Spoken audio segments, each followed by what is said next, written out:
ओम। और हमारा जो प्रसंग चल रहा है कैवल्यपाद का, इस कैवल्यपाद के प्रसंग में जो साधना करता हुआ सिद्ध पुरुष नाना प्रकार की विभूतियों को प्राप्त करता है और उन विभूतियों को प्राप्त करके वो अपने जीवन लक्ष्य की ओर आगे बढ़ता है,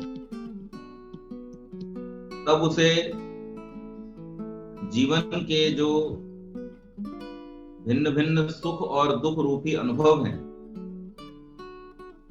उनकी वास्तविकता का पता चलता है। और इस वास्तविकता के संबंध में एक कवि ने बड़ी सुंदर एक रचना लिखी है, वो सुना करके मैं आज की बात को शुरू करूंगा। कर कर तुम सुख की याद व्यर्थ रोते हो, कर कर तुम सुख की याद व्यर्थ रोते हो, भौतिक भोगों पर क्यों गतिमति खोते हो। कर कर तुम सुख की याद व्यर्थ रोते हो, भौतिक भोगों पर क्यों गतिमति खोते हो। निज कर्मों पर अधिकार तुम्हें रखना है, निज कर्मों पर अधिकार तुम्हें रखना है, कर्मानुसार ही निश्चित फल। कर्मों पर अधिकार तुम्हें रखना है, कर्मानुसार ही निश्चित फल चखना है। यह कर्मवाद का स्रोत सदैव बहेगा, यह कर्मवाद का स्रोत सदैव बहेगा। सुख नहीं रहा तो दुख भी नहीं रहेगा, सुख नहीं रहा तो दुख भी नहीं रहेगा। जीवन में सुख दुख का समान डेरा है, जीवन में सुख दुख का समान डेरा है। यूं हर्ष विषादों ने यह जग घेरा है, अज्ञानी व्याकुल होते घबराते हैं, ज्ञानी जन कष्टों में भी सुख पाते हैं। है वीर वही जो द्वंद्व सहर्ष सहेगा, है वीर वही जो द्वंद्व सहर्ष सहेगा। सुख नहीं रहा तो दुख भी नहीं रहेगा, सुख नहीं रहा तो दुख भी नहीं रहेगा। व्याकुल होने से कष्ट न कट सकता है, व्याकुल होने से कष्ट न कट सकता है। रोने धोने से नेक न घट सकता है, रोने धोने से नेक न घट सकता है। जो भोग भाग्य है उससे कौन बचा है, जो भोग भाग्य है उससे कौन बचा है। यह तो निज कर्मों ने ही स्वयं रचा है। क्यों व्यथित हो रहे जग कायर समझेगा, क्यों व्यथित हो रहे जग कायर समझेगा।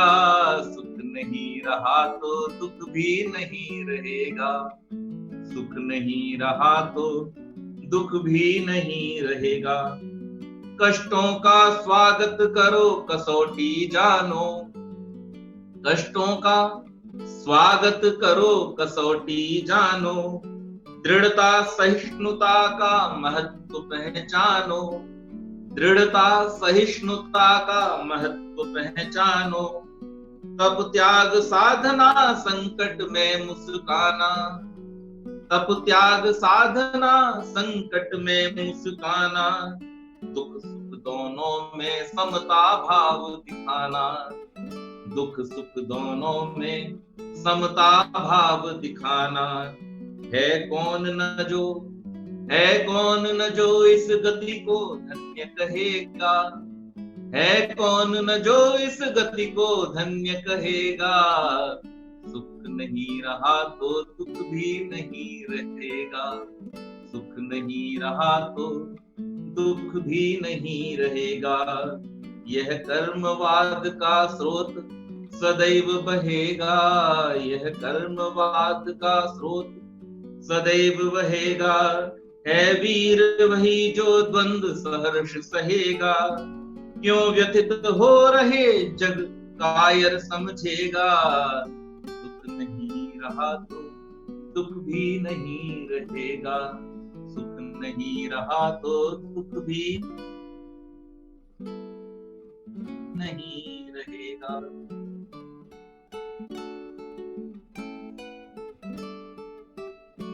कैवल्य पाठ के 10वें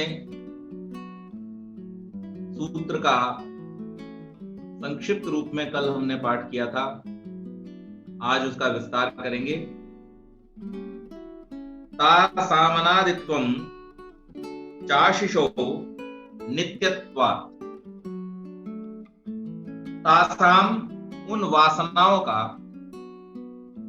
अनादित्वं च अनादि होना जाता है, आशीषः जीवन की शुभ अभिलाषाओं के, नित्यत्वात् सदा बने रहने से। प्रत्येक प्राणी को अपने जीवन के प्रति यह अभिलाषा, ये भावना सदैव रहती है कि कहीं ऐसा न हो जाए कि मैं न रहूं। यानी योग की भाषा में मृत्यु का भय या अभिनिवेश। और अभिनिवेश के विषय में जब बतलाया तो कहा था कि ये एक ऐसी अविद्या है जो ज्ञानी और अज्ञानी दोनों को सताती है। बड़े बड़े ज्ञानियों को भी मृत्यु का भय रहता है, सामान्य मनुष्यों को भी मृत्यु का भय रहता है, और जो अन्य प्राणी हैं उनमें भी मृत्यु का भय रहता है। और इस मृत्यु के भय का कारण क्या है? इस मृत्यु के भय का कारण है कि सभी प्राणियों ने अपने पिछले जन्मों में इस मृत्यु की पीड़ा को, इस मृत्यु के दुख को देखा है। और जिसने उस वियोग को देखा है, वो फिर उस वियोग को पाना नहीं चाहता, इसलिए मृत्यु का भय सताता है। कवि ने एक बड़ी सुंदर बात कही है कि दुनिया से जाने वाले जाने चले जाते हैं कहां, कोई ढूंढे भी तो कैसे, नहीं कदमों के भी निशान। कोई ऐसा तरीका नहीं है कि हम फिर से उससे मिल सकें जो चला जाता है, या जो चला गया है वो फिर से आकर के किसी से मिल सके। इस प्रकार का कोई भी प्रबंध सृष्टि में नहीं है। इसलिए प्रत्येक प्राणी को मृत्यु का भय स्वाभाविक रूप से सताता है। और इससे ये स्पष्ट होता है कि इस जीवन से पहले भी हम नाना प्रकार के जन्म जन्मांतरों को भोगते हुए चले आ रहे हैं, क्योंकि जिस चीज का हमको ज्ञान नहीं, उससे हमें किसी प्रकार का भय भी नहीं हो सकता। तो स्वाभाविक रूप से अगर भय हो रहा है मृत्यु से, इसका मतलब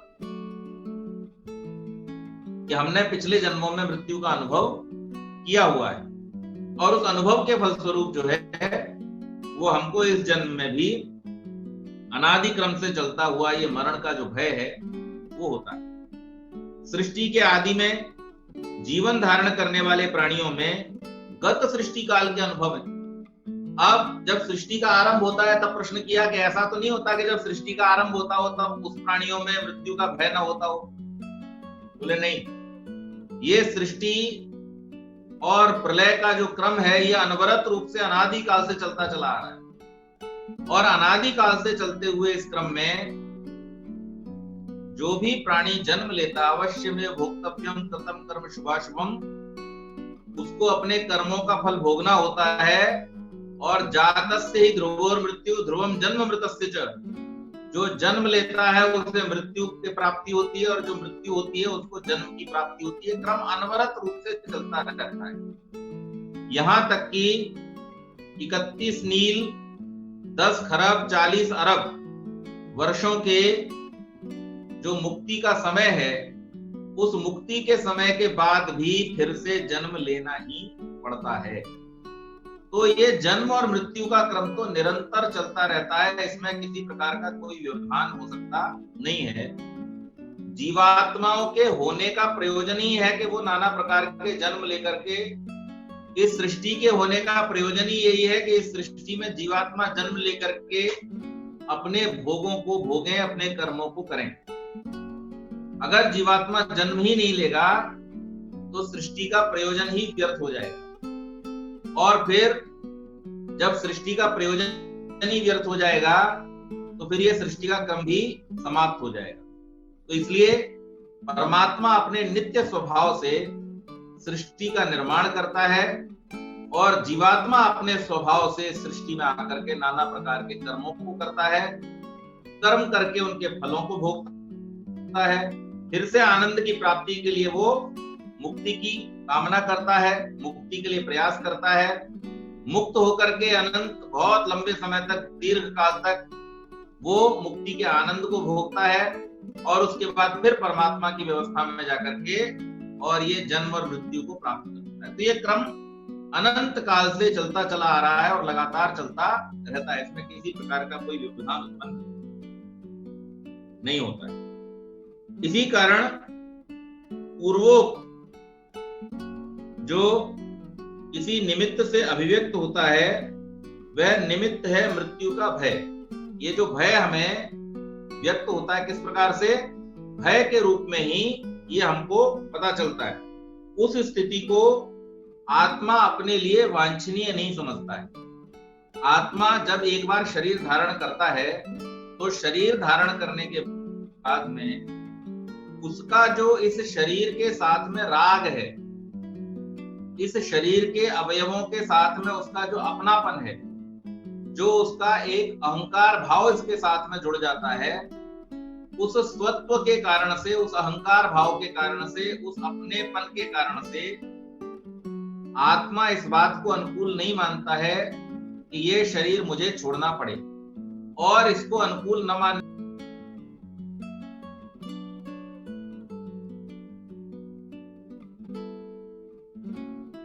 का जो अवसर है उस अवसर से सदैव बचना चाहता है। जो इस शरीर को छूटने का अवसर, जिसको हम मृत्यु का नाम देते हैं, उस मृत्यु से जीवात्मा सदैव बचना चाहता है, वो शरीर को छोड़ना नहीं चाहता। एक बार जो शरीर को धारण कर लेता है वो फिर चाहता है कि मैं जो कुछ करना है वो इसी शरीर में रह करके करूं, और ये स्थिति बड़े बड़े योगियों की होती है।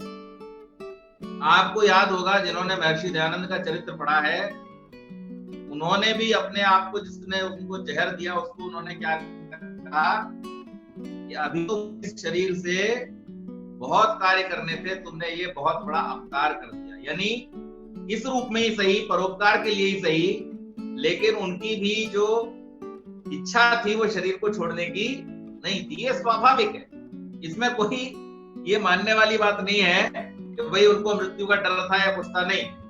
बड़े बड़े योगी भी, कुछ लोग स्वार्थ के लिए जीना चाहते हैं और कुछ लोग परमार्थ के लिए जीना चाहते हैं। ऋषि दयानंद चाहते थे कि वो अगर इस संसार को, उन्होंने ये बात कही भी कि यदि मैं चारों वेदों का भाष्य कर पाता तो इस संसार में सूर्य जैसा प्रकाश हो जाता, ज्ञान का प्रकाश इस संसार में फैल जाता, अगर मैं जीते जी अपने इन चारों वेदों का भाष्य, वो केवल एक ही वेद का भाष्य कर पाए।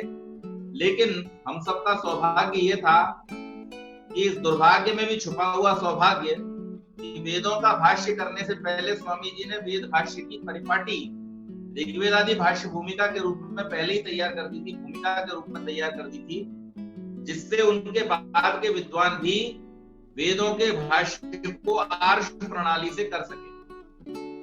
अन्यथा स्वामी जी के जाने के बाद में अगर वो आर्ष प्रणाली स्वामी जी ने न दी होती तो बहुत संभव था कि फिर से वही अंधकार वेदों के विषय में हो जाता।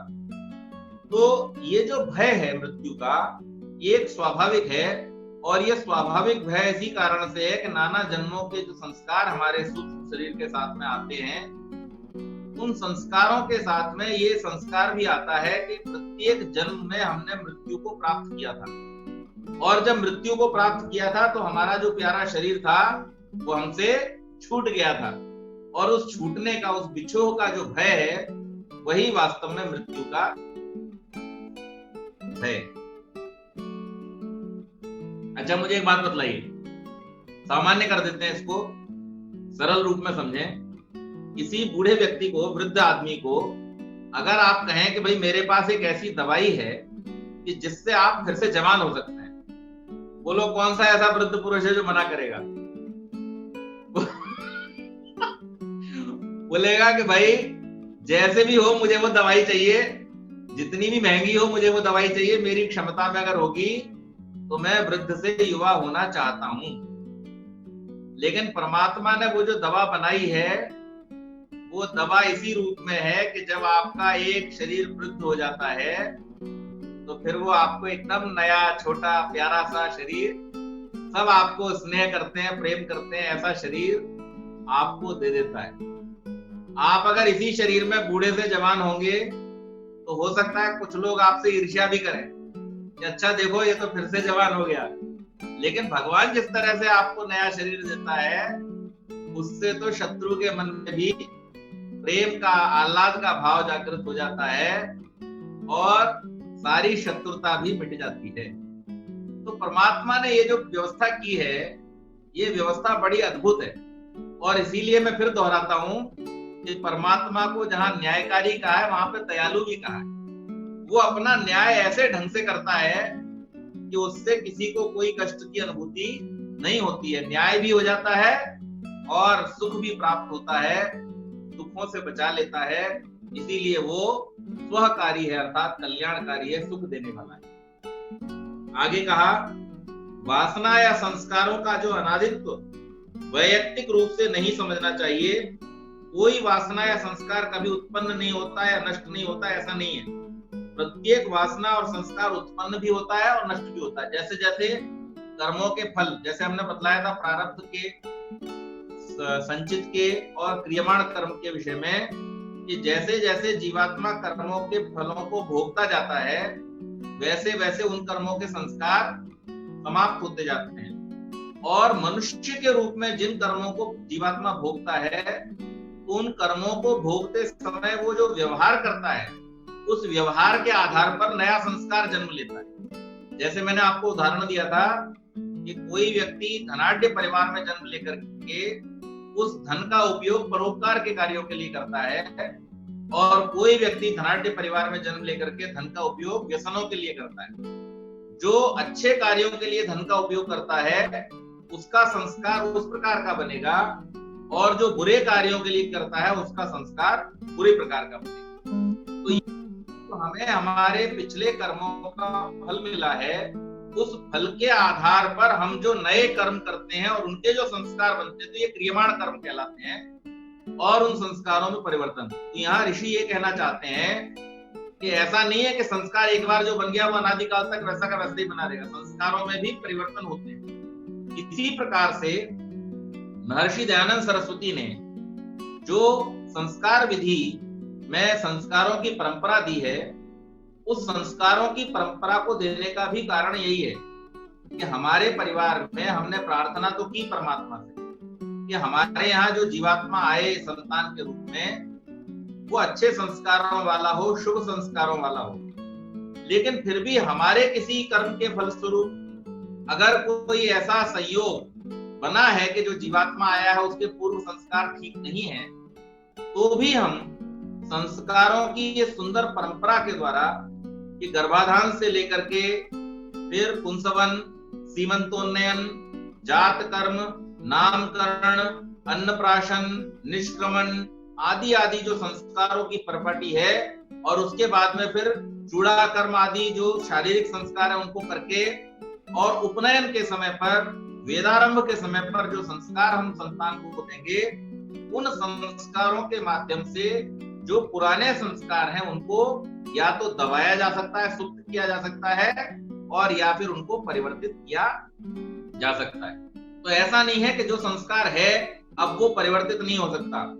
अच्छे माहौल के द्वारा, अच्छे वातावरण के द्वारा, अच्छे कर्मों के द्वारा, साधना के द्वारा संस्कारों में परिवर्तन भी लाए जा सकते हैं। इसी प्रकार से यहाँ पर जो प्रसंग है वो ये है कि मृत्यु का भय स्वाभाविक रूप से सब प्राणियों में है, लेकिन योग आदि के द्वारा जब अविद्या का नाश हो जाता है और विद्या यानी कि सही स्वरूप का, अपने स्वरूप का जब जीवात्मा साक्षात्कार कर लेता है, जिसे विवेक ख्याति कहा जाता है, तो उस विवेक ख्याति प्राप्त सन्यासी को या साधक को या योगी को किसी प्रकार का मृत्यु का भय जो है वो नहीं रहता और वो मृत्यु से डरने की बजाय मृत्यु का वर्ण करता है, जिस प्रकार से ऋषि दयानंद ने मृत्यु का वर्ण किया। और हमारे जितने भी ऐतिहासिक योगी हैं उन सबके विषय में जब आप उनका जीवन पढ़ेंगे तो अंत में एक शब्द आएगा, उन्होंने प्राण त्यागे। वो प्राण त्यागे इसीलिए है क्योंकि वो अपनी इच्छा से मृत्यु का वर्ण करते हैं। और जो सामान्य लोग होते हैं वो अंतिम समय तक भी जीने की इच्छा करते रहते हैं कि यही शरीर बना रहे, यही शरीर बना रहे, और उसकी वजह से उनके प्राण छूटते हैं। लेकिन योगी अपने प्राण छोड़ता है, स्वेच्छा से छोड़ता है। तो ये थोड़ा सा परिवर्तन इसके माध्यम से आता है।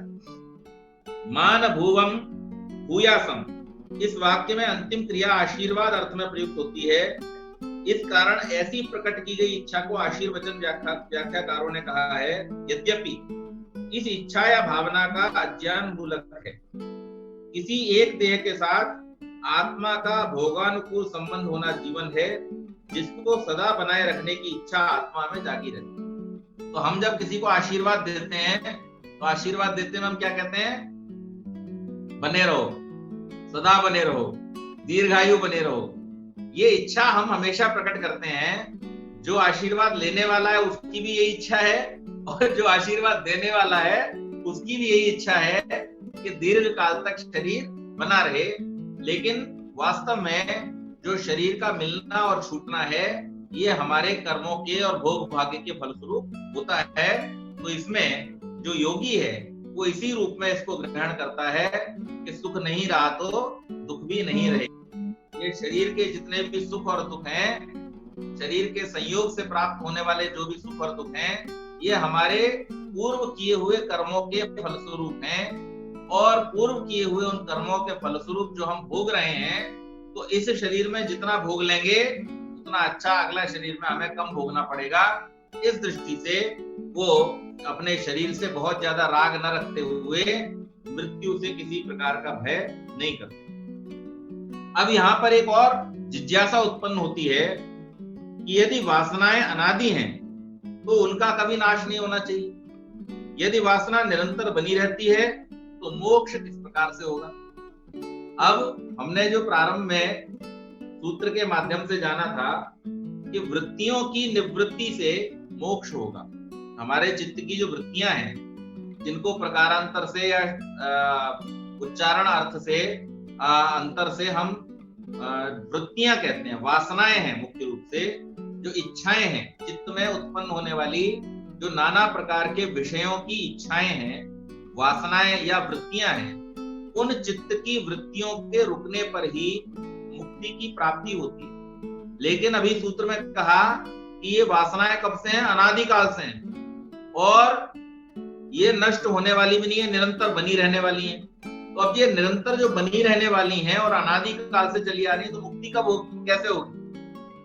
तो फिर इसका समाधान देते हुए ऋषि कहते हैं, हेतु फलाश्रयालंबनैः संगृहीतत्वादेष्टामभावे तदभावः। हेतु फलाश्रयालंबनैः, हेतु फल आश्रय और आलंबन से संग्रहीतत्वात्, संग्रहित होने के कारण, येषाम इनके, अभावे अभाव में न रहने की दशा में, तद अभावः उन वासनाओं का भी अभाव हो जाता है। यानी हेतु फल आश्रय और आलंबन के साथ समस्त वासना सिमटी हुई है। कोई भी जो इच्छा होती है वो किस कारण से होती है? किसी न किसी फल की प्राप्ति की इच्छा से होती है। अगर हमें किसी वस्तु को प्राप्त करने की इच्छा है तो उस वस्तु की प्राप्ति में हमारा कुछ ना कुछ हेतु होगा या नहीं होगा? उसका हेतु होगा, इसलिए हम ये चीज प्राप्त करना चाहते हैं। आप चाहते हैं आपको बहुत सारा धन प्राप्त हो, क्यों?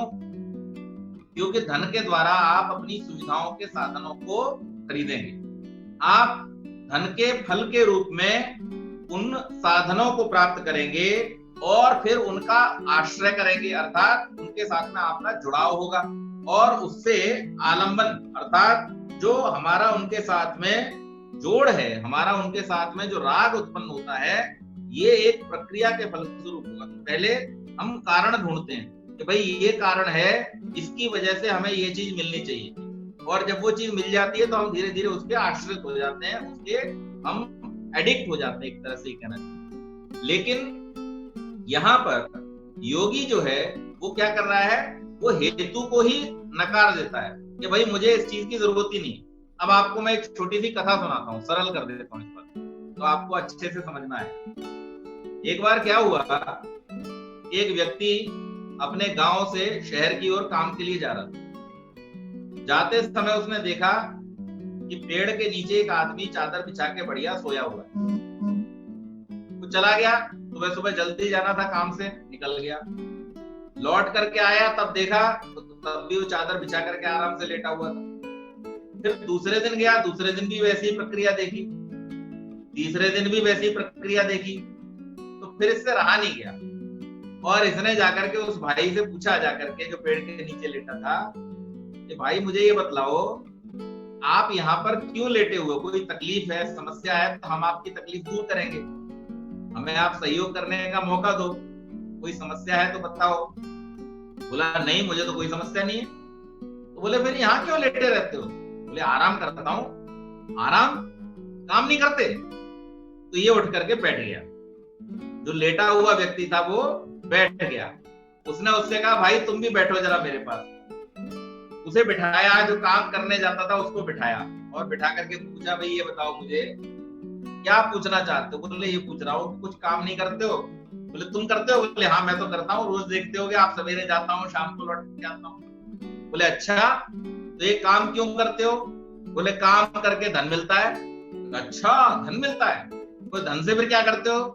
बोले धन से फिर बहुत सारा अन्न है, सुविधाएं हैं, साधन है, ये सब मिलते हैं। बोले अच्छा फिर अन्न सुविधाएं साधन ये जब मिल जाता है तो उसके बाद क्या करते हो? बोले उसके बाद आराम करते हैं। बोले वो काम तो मैं पहले से ही कर रहा हूँ। अब जब तुम इतना सब करने के बाद में आराम करते हो और मैं पहले से ही आराम कर रहा हूँ, तो तुम मुझे क्यों सिखा रहे हो? मेरा सीखो। तुम इतना सब करके आराम करते हो और मैं बिना उसके ही आराम कर लेता हूँ। कहने का अभिप्राय ये है कि ये तो व्यंग्य की बात हो गई, लेकिन वास्तव में जो वो साधक इन दुख हैं, उन दुखों की ठीक अवस्था को जान करके और उन सुखों के साथ में छुपे हुए वो इन चक्करों से सर्वथा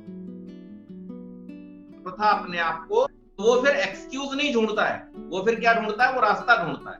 हम लोग एक्सक्यूज क्यों ढूंढते हैं? अरे भाई हम शहर में रहते हैं तो ये साधन चाहिए, वो साधन चाहिए, ऐसा चाहिए, वैसा चाहिए, और वो अपने सब साधनों की अवस्था को नकार करके और केवल ध्यान में, साधना में ही अपने जीवन को लगाता है। तो यहाँ पर यही कहा है कि वो जो हेतु हम ढूंढते हैं और हेतु के फलस्वरूप फल, आश्रय और आलंबन के चक्कर में पड़ते हैं, एक योगी जो है, एक साधक पुरुष जो है, वो उसके सत्य को जान करके उनसे बचा रहता है और वो इनके चक्करों में ही नहीं पड़ता। इस कारण से उसके मन में किसी प्रकार की वासनाओं का जन्म ही नहीं होता है और जन्म ही न होने के कारण से वो इन सब के फलों से भी बचा रहता है। महर्षि दयानंद सरस्वती ने विवाह संस्कार के विषय में, गृहस्थ आश्रम के विषय में ऋग्वेदादि भाष्य भूमिका में भी लिखा, व्यवहार भानु में भी लिखा, संस्कार विधि भी लिखा, सत्यार्थ प्रकाश में भी लिखा।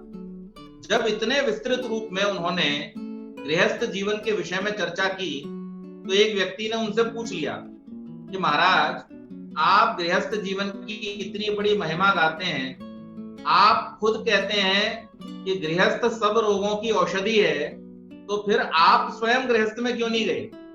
तो महर्षि महापर कहते हैं, मैं अब भी वही कहता हूं कि गृहस्थ सब रोगों की औषधि है, लेकिन औषधि की आवश्यकता उसे होती है जो रोगी होता है। जिसे कोई रोग ही नहीं है उसको औषधि की क्या आवश्यकता है? तो जिसके मन में कोई विकार ही नहीं है, जो संसार के सारे पदार्थों की सार को, उनके साथ जुड़े हुए सुखों और दुखों को जो ठीक प्रकार से जान लेता है, उस योगी की अवस्था इस प्रकार की होती है कि वो फिर इनके चक्करों में नहीं पड़ना चाहता। इनके हेतुओं में फल, इनके आश्रय, इनके आलंबन, इन सब से बच करके, और वो अपने जीवन को इनसे बचा करके ही जीता है। आगे कहा कि हेतु, फल, आश्रय और आलंबन के साथ समस्त वासनाएं सिमटी रहती हैं। कोई ऐसी वासना नहीं जो हेतु आदि से संबद्ध न हो। सभी वासनाओं के हेतु अविद्या आदि क्लेश और शुक्ल आदि कर्म हैं। वासनाओं के फल हैं जाति, आयु और भोग। आत्मा उनका आश्रय तथा शब्द आदि विषय एवं चित्त आदि करण उनके आलंबन हैं। वासनाओं के उद्भव में ये सभी सहयोगी हैं। वासना इन्हीं में सिमटी रहती है, संग्रहित रहती है और इन्हीं के अस्तित्व में उभरती है। तो योगी जो है वो उसको समझ करके, जी मैं देख रहा हूँ, उसको समझ करके, और फिर जब उनके साथ में जो जुड़ाव है, उनके साथ में जो आकर्षण है, उस आकर्षण को ही सर्वथा त्याग कर देता है, तो फिर वहां पर वासनाओं का भी अभाव हो जाता है। और वस्तुतः जो वासनाओं का अभाव है, उसी से अविद्या आदि जो उसके कारण है उनका भी अभाव हो जाता है। जब अभाव हो जाता है तो जो क्लेश है वो क्लेश समाप्त हो जाते हैं। और उन क्लेशों में एक क्लेश क्या है? अभिनिवेश। वो भी एक क्लेश है जो अविद्या के कारण से जन्म लेता है। तो जब शरीर के साथ वासनाएं, शरीर के साथ जुड़ी हुई इच्छाएं, उनका योगी जब समाधान कर लेता है, तब उसका जो मृत्यु रूपी भय है वो भी समाप्त हो जाता है।